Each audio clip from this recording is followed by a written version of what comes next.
Hey, Shalom, brothers and sisters. Welcome back. Thank you for tuning in again. Today, I just wanted to talk about something that's kind of been on the news for quite a while, and and the segment is about who should teach our little children. You know the as you know in the news, Florida Governor DeSantis he passed a bill talks about don't say gay. What it is apparently he don't believe that sex or gender confusion ought to be taught to kids in kindergarten through third grade, which I don't believe that stuff should be even taught in elementary school. I think when I was young, I know I'm speaking like an old man when I was young, and but I don't think we really talked about it with a teacher, in health class about sex or anything. So think I was in the seventh grade or something. But as kids, you pick up on things here and there. But who should teach our kids? Should we let these I guess what you call them, these perverts teach our kids sex? I mean, isn't it our duty as parents to teach our kids that stuff? At least that. I mean, I understand, we do need teachers, and there's good teachers. They do a good service to us. But the thing is, you know, a lot of parents don't know, advanced math, don't know world history, local history. They don't know chemistry or geometry, things like that. But parents could at least talk to their children about sex at a right time, at a right age. They don't need to have these people coming into classrooms spouting off their perverted, wicked agendas onto the kids. These kids have developing minds. They're confused as it is as kids. They're growing up. They're confused about things. They got questions, and you know they don't need to be indoctrinated by this stuff. It's way too soon, and it's inappropriate. And I got some scriptures I want to share to you about what Yahweh and Yeshua says about it. And I'm gonna start off here in the Old Testament. Let's see. I think I'll go to Leviticus 10.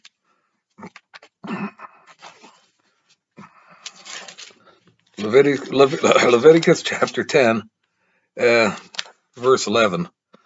Let's see what it says here. And that you may teach the children of Israel all the statutes which Yahweh hath spoken unto them by the hand of Moses. Well, this is old, this is Old Testament, of course, and people think it's not important anymore, but it is because, you know, Yahweh, he expects the parents to teach their children. He expects them to teach the children, plain and simple.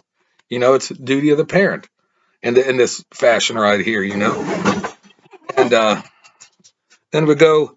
I'm gonna jump over to Deuteronomy right now.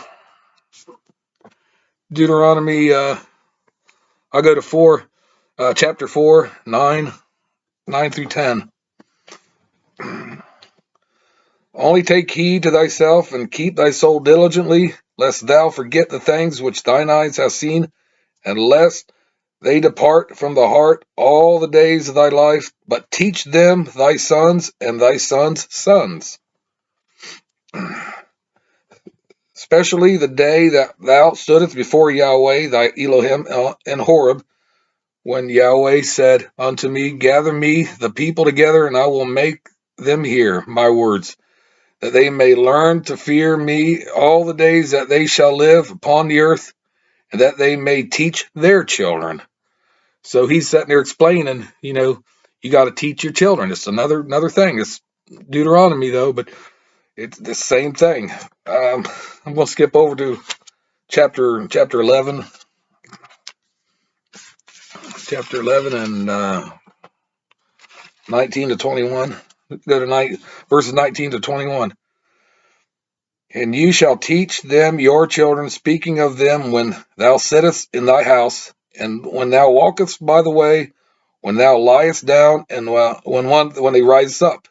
And thou shalt write them upon the doorposts of thy house and upon their gates, that your day may be multiplied, and the days of your children in the land which Yahweh swore unto your fathers to give them, as the days of heaven upon the earth.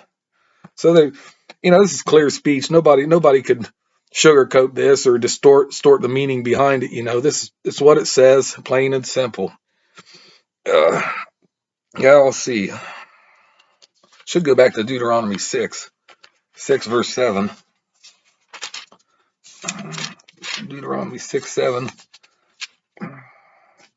And it states right here, thou shalt teach them diligently unto the children, and shalt talk of them when thou sittest in thy house, and when thou walkest by the way, and when thou liest down, and when thou risest up again. So basically, that's, he's just in a way repeating it because it's a very important topic. You got to teach your children, teach them right. They're developing minds, like I said before, And chapter 8, verse 8 says, and thou shalt bind them for a sign upon thine hand, and they shall be as frontlets between thy eyes. So we got with the Old Testament here. I can go over to Psalms now. Further proof of the inspired word. Let's see, 25, 4 and 5. Chapter 25, 4 and 5. Show me thy ways, O Yahweh, teach me thy paths. Lead me into thy truth, and teach me, for thou art Elohim of my salvation. On thee do I wait all the day. This is King David when he's speaking, because, even though as adults, we're still children of Yahweh, we're still, we're just little babies. That's all we are. But, and we never cease learning. We always learn new things all the time, good or bad, but preferably good. But that's how things go in life. I'm going to jump to the New Testament, Matthew now. Matthew 7:11. 7:11. If you then being evil know how to give good gifts unto your children, how much more shall your Father which is in heaven give good things to them that ask him? So, you give good gifts to your children because you love them. They might deserve it, and it's a good thing to do. Reward them when they do good and discipline when they do bad.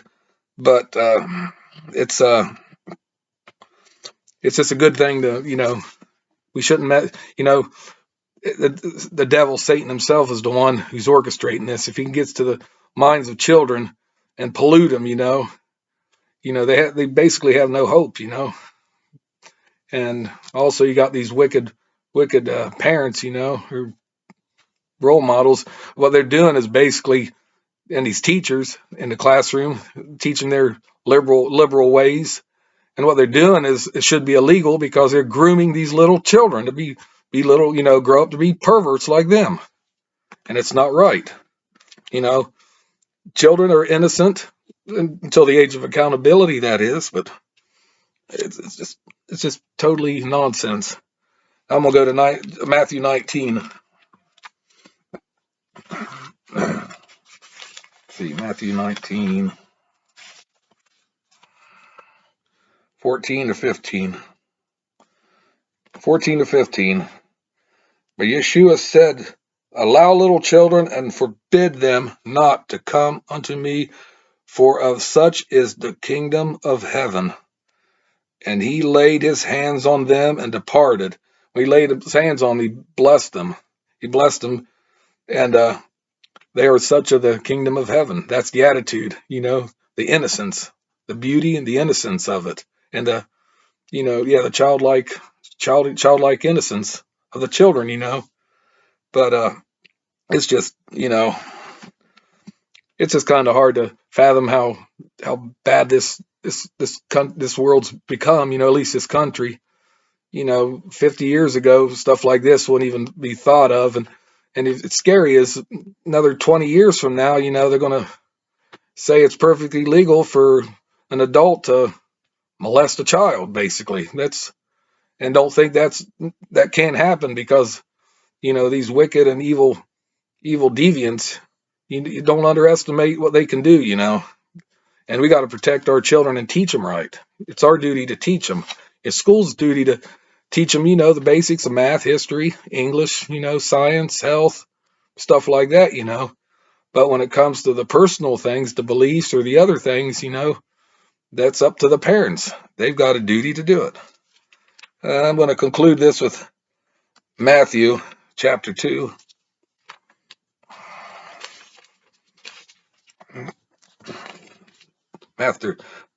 Matthew chapter 2, verse 18.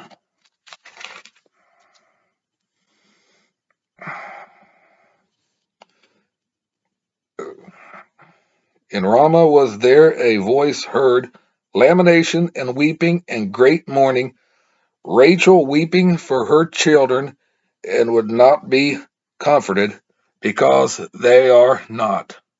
So Mother Rachel, she weeps for her children. This was when Herod was going around, slaughtering the innocents. He made it.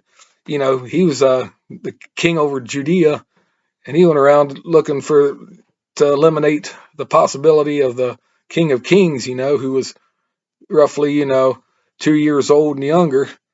And even the memory of Rachel weeping for her children, and we ought to weep for our children when they're in danger like that, because Herod wanted to destroy these children, and that's a bad thing to do. You really, you're on very thin ice if you hurt and mess with little children. They don't deserve it. Nobody deserves it, let alone children. But it's just we got a duty to protect our children, and we got to teach them. We got to teach them things about relationships, sex and everything. And there are going to be some kids out there who are going to say, hey, I'm gay, or but growing up, they got to have a chance and a choice. They got to figure out who they are. And I'm not all for the gay movement or anything, but that's what it is. I mean, they say they're, one minute they say we're born this way, but now it's not enough that they're born this way. They want to corrupt the minds of our children and turn them that way. What? They're not born that way, or are they born that way? They want the best of both worlds here. Have their butt cake and eat it too? I don't think so. So we have a duty to protect our children, and we have parental rights. They are our children. We have parental rights, and school has no right to take them from us, no matter what threats they do or anything. Remember, you have faith in everything, and you've got a community of righteous, because the people that love their children in a wholesome way are the majority of this country. And they're not going to sit down and let nobody mess with their children. But anyways, that's all I really wanted to say about that, because, it's all over the news and everything. And I just thought it was just the right timing, I guess. But, anyways, thank you again for stopping by. And, I'm going to have more content coming up. So please hit that notification bell. And if you like my video, hit it and watch my other videos. I've got plenty more coming out. So, just smack that notification bell. Till we meet again. Thank you. Shalom and peace out.